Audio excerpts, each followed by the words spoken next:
오늘 새벽에 함께 볼 말씀은 잠언 18장 23절 24절 말씀, 우리 같이 한 목소리로 읽겠습니다. 시작.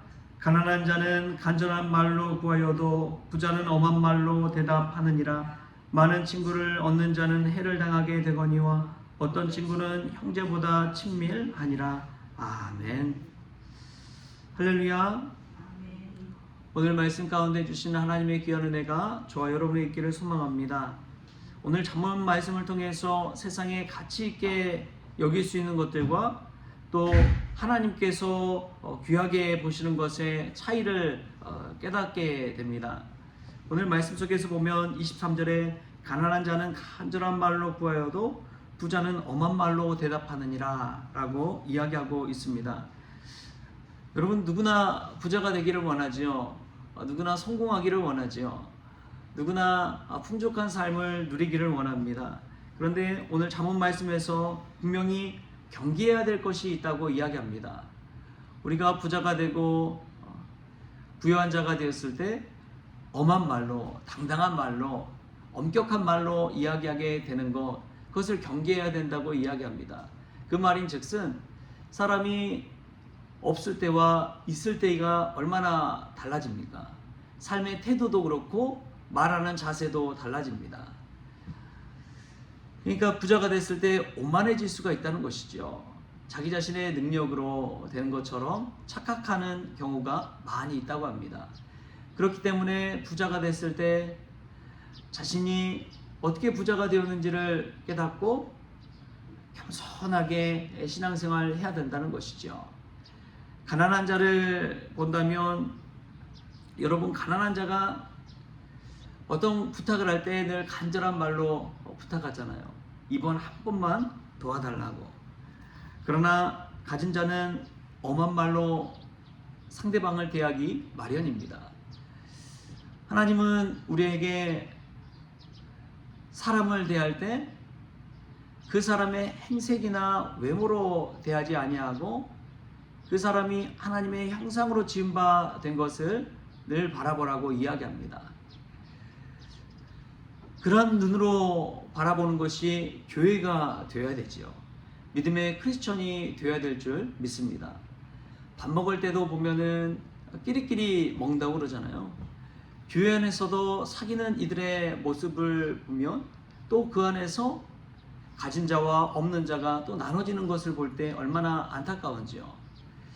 그럼에도 불구하고 교회 안에서조차 그러한 차별과 또 끼리끼리의 문화를 보게 되면 시험에 들기 마련입니다. 여러분이가 이 말씀을 기억하면서 본질적으로 하나님의 형상으로 지음받은 사람을 볼 수 있는 저와 여러분 될 수 있게 바랍니다. 교회 안에서도 사람을 대할 때 하나님이 우리를 긍휼히 여겨주신 것처럼 긍휼의 마음으로 대할 수 있기를 바랍니다. 그게 크리스천의 기본 자세이고 믿음의 눈인 줄 믿습니다. 사실 사회는 얼마나 냉혹한지 모릅니다. 물질이 없는 사람은 늘 고개를 숙이고 당당하게 살기보다도 때로는 비참한 삶을 살아야 되는 것이지요. 솔로몬은 이 세상에서 가장 부유한 삶을 살았던 사람입니다. 물질적으로 가장 큰 축복을 받았던 사람이죠. 그런데 그가 한 말이 바로 오늘 이 말씀과 같습니다. 가난한 자는 간절한 말로 구하여도 부자는 엄한 말로 대답하느니라. 성도 여러분, 우리의 믿음의 당당함은 우리 지갑의 두께에 있지 않습니다. 물질의 많고 적음에 있지 않습니다. 우리의 당당함은 어디서 나와야 됩니까? 하나님의 자녀됨에서 나와야 되는 줄 믿습니다. 내가 하나님의 자녀임을 믿고 나아갈 때 거기서 당당함을 가지고 나아갈 수가 있는 것이지요. 여러분, 세상의 가치관이 얼마나 교회 안에도 팽배한지요. 목회자들 사이에서도 마찬가지입니다. 큰 교회 목사님들과 저 개척교회 목사님들 만나면은 다 목사님이라고 그러지만, 목사님이라고 호칭을 부르고 인사는 하지만 어느 순간 보면은 목사님들의 모습 속에서도 세상의 가치관이 그대로 묻어나 있는 것을 보게 돼요.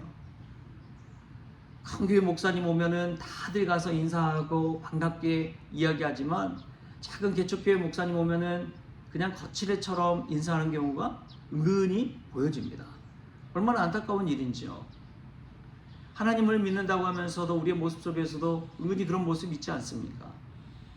이 말씀 속에서 우리가 마음의 찔림을 받고 하나님의 자녀됨의 당당함을 회복할 수 있기를 바랍니다. 또 보면은 24절 말씀에 이런 말씀이 나와요. 우리 같이 한번 읽어볼까요? 24절 시작. 많은 친구를 얻는 자는 해를 당하게 되거니와 어떤 친구는 형제보다 친밀하니라. 아멘. 여러분 이 말씀을 묵상하다 보면 깨닫게 되는 것이 있습니다. 친구들이 많이 있는 것, 이 많이 있으면 유익 아닙니까? 친구들 많이 있으면 좋을 것 같은데 오히려 친구가 많을 때 해를 당하게 된다고 이야기하고 있습니다. 하지만 어떤 친구는 가족, 형제보다도 더 친밀하다고 이야기합니다. 이 말씀 묵상하다 보면 깨닫는 것이 그것입니다. 양보다는 질이구나. 아무리 많은 수를 가지고 있다고 하더라도 정말 퀄리티가 높은 한 사람이 정말 하나님께서 주시는 축복의 사람이 되는구나. 여러분 성경을 읽다 보면은 그런 메시지를 받을 때가 있습니다. 우리 요한계시록 보면은 소아시아 7교회에 하시는 예수님의 경고의 말씀들이 있죠. 그 말씀들을 보면 여러분 어떤 생각을 하십니까? 우리 한번 말씀을 볼까요? 요한계시록 2장 말씀에 보면은 이런 말씀이 나옵니다. 에베소 교회를 향한 책망의 말씀. 2장 3절 4절 보면은 이렇게 이야기합니다. 또 내가 참고 내 이름을 위하여 견디고 게으르지 아니한 것을 아노라. 그러나 너를 책망할 것이 있나니 너의 처음 사랑을 버렸느니라. 여러분 사대교회를 향한 말씀도 마찬가지지요. 사대교회를 향한 말씀 속에서도 보면은 내가 어떻게 회개하며 내 행위에 온전한 것을 찾지 못하였다고 이야기합니다. 내가 살았다는 이름은 가졌으나 죽은 자로다 라고 이야기하고 있습니다. 또 라오디게아 교회를 향한 말씀 보면은 내가 내 행위를 아노니 내가 차지도 아니하고 뜨겁지도 아니하도다. 내가 차든지 뜨겁든지 하기를 원하노라. 여러분 이러한 소아시아 7교회를 향한 책망의 말씀 보면요, 너가 성도 수가 줄었다, 그러한 이야기를 절대 하지 않으세요. 내가 첫사랑을 버렸다, 내가 열심을 내지 않았다, 내가 뜨겁든지 차갑든지 해야 되는데 뜨뜻 미지근한 삶을 살았다. 여러분 다 보면 이러한 이 교회의 현상을 이야기할 때 양보다는 질에 관해서 예수님께서 책망하고 있다는 것을 깨닫게 됩니다. 여러분 성도수가 많고 재정이 많고 여러분 그런 것은 하나님께서 보는 것이 아니에요. 정말 중요한 것은 한 성도 한 성도 마음 심령 가운데 하나님을 향한 질적인 마음, 믿음의 퀄리티를 보고 있다는 것이죠. 그럼 저와 여러분은 어떻습니까? 늘 신앙생활에 예배 횟수, 기도 시간의 양은 많을지 몰라도 정말 그 질은 어떻습니까? 하나님과 친밀한 관계를 유지해 가고 있는지, 하나님의 거룩한 임재를 경험하면서 신앙생활하고 있는지, 오늘 하나님은 그것을 따져본다는 거예요. 그것을 중요하게 눈여겨보고 계신다는 것입니다. 여러분 우리의 신앙의 질이 높아질 수 있기를 축복합니다. 그런 면에서 보면은 저는 우리 성옥교회를 볼 때 얼마나 감사한지요. 성옥교회 성도님들 뭐 숫자는 별로 되지 않을지 몰라요. 그러나 그 질은 얼마나 깊습니까? 얼마나 탁월합니까? 얼마나 성도들이 믿음 안에서 따뜻한 마음을 가지고 신앙생활하고 있습니까? 그것을 볼 때 여러분 참 감사하더라고요. 일단 100이라고 그러잖아요. 믿음 안에서 서로 섬길 줄 알고, 또 믿음 안에서 함께 기도하며 예배할 줄 알고, 얼마나 감사한지요. 그 한 사람 한 사람을 볼 때 정말 초대교회처럼 아름다운 공동체구나. 성경 읽어보십시오.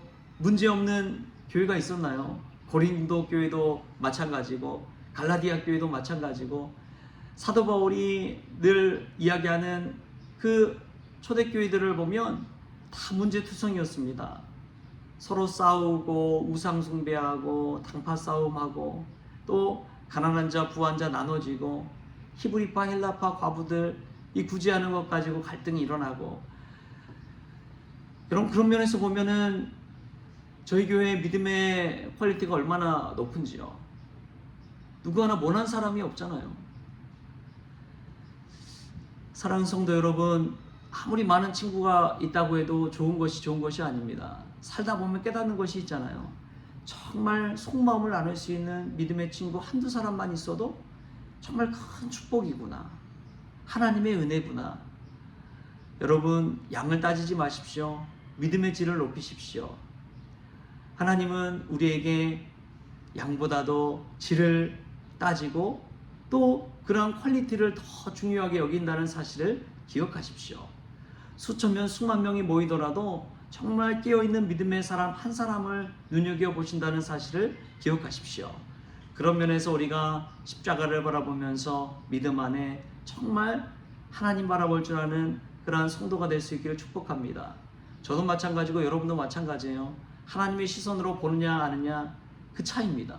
직분이 있느냐 없느냐의 차이가 아니라 얼마나 많은 예배를 드리고 얼마나 많은 시간 기도했느냐를 따지는 것이 아니라 하나님과의 나와의 친밀함이 어느 정도 깊느냐를 바라본다는 것이지요. 오늘 이 새벽에 이 말씀을 들으면서도 하나님의 임재를 경험할 수 있길 바랍니다. 하나님의 책망의 목소리를 들을 수 있기를 바랍니다. 그래서 하나님, 내가 세상의 것, 물질, 소유 따지기보다 존재 자체로서 하나님 앞에서 당당하고 또 하나님의 자녀됨에서 기뻐하고 또한 믿음의 퀄리티가 높아서 어떤 상황에서든지 어떤 자리에서든지 하나님 바라보면서 신앙생활할 줄 아는 그 믿음의 크리스천 되게 해달라고, 그러한 성도 되게 해달라고 우리가 기도하며 나아갈 수 있기를 바랍니다. 여러분, 참 귀한 분들이 계세요. 제가 참 믿지 못하는 분 중에 한 분이 이 전에 섬겼던 교회에 고 채필려 권사님 같은 분이 계십니다. 그분은 쪽방에서 거의 살다시피 했지만 새벽에 목숨을 걸고 나오더라고요. 죽을 것 같은 데서도 그 새벽을 깨우시더라고요. 그것을 보면서 얼마나 큰 충격을 받았는지요. 여러분, 힘들면 쉬어야 되잖아요. 아프면 쉬어야 되잖아요. 근데 그분이 몸을 덜덜덜 떨면서도 새벽기도 나와서 하신 말씀이 그거였어요. 목사님, 저는 목숨을 걸고서라도 새벽기도의 자리 지키겠노라고. 그런데 얼마나 당당한지요. 저는 그분의 집을 가보기 전에는 그분이 잘 사는 분인 줄 알았어요. 그분이 잘 사는 분인 줄 알았어요. 섬기기도 잘하고. 근데 그 집을 가보고 충격을 받은 거예요. 이 한 두 평 될까요? 그런 곳에서 살고 계시면서도 당당함을 가지고 사시더라고요. 남들 섬기면서 사시더라고요. 여러분, 그런 사람 참 부유한 사람 아닙니까? 우리가 오늘 새벽에 눈을 감고 세상의 가치관이 아니라 믿음의 눈으로 세상의 양보다도 하나님의 믿음의 퀄리티를 더 깊이 생각할 수 있는 그런 믿음의 종들 될 수 있길 바랍니다. 그때 하나님 나라 은혜를 가지고 사는 것이고 참된 크리스천으로 살아가는 저와 여러분이 될 줄 믿습니다. 그런 믿음의 당당함이 저와 여러분에게 있기를 좋으신 예수님의 이름으로 축원합니다. 기도하시겠습니다. 좋으신 하나님 감사합니다. 하나님을 믿는다고 하면서도 세상의 성공과 물질의 부유함만을 쫓으며 살아오고 있지는 않는지 저희들 바라봅니다. 수아시아 7교회를 향해서 하나님께서 그 양보다도 질을 책망하신 것처럼 저희들 믿음의 퀄리티를 높이 하는 그런 믿음의 삶을 살게 하여 주옵소서. 세상의 부유함을 자랑하는 것이 아니라 하나님의 자녀됨을 당당하게 자랑할 줄 아는 믿음의 성도들 다 되어지게 하여 주옵소서. 감사하며 예수님의 이름으로 기도하옵나이다. 아멘. 우리 주님이 가르쳐주신 기도로 오늘 새벽 기도를 마치겠습니다. 하늘에 계신 우리 아버지여, 이름이 거룩히 여김을 받으시오며 나라가 임하시오며 뜻이 하늘에서 이루어진 것 같이 땅에서도 이루어지이다. 오늘 우리에게 일용할 양식을 주시옵고 우리가 우리에게 죄진 자를 사하여 준 것 같이 우리 죄를 사하여 주시옵고 우리를 시험에 들게 하지 마시옵고 다만 악에서 구하시옵소서. 나라와 권세와 영광이 아버지께 영원히 있사옵나이다. 아멘.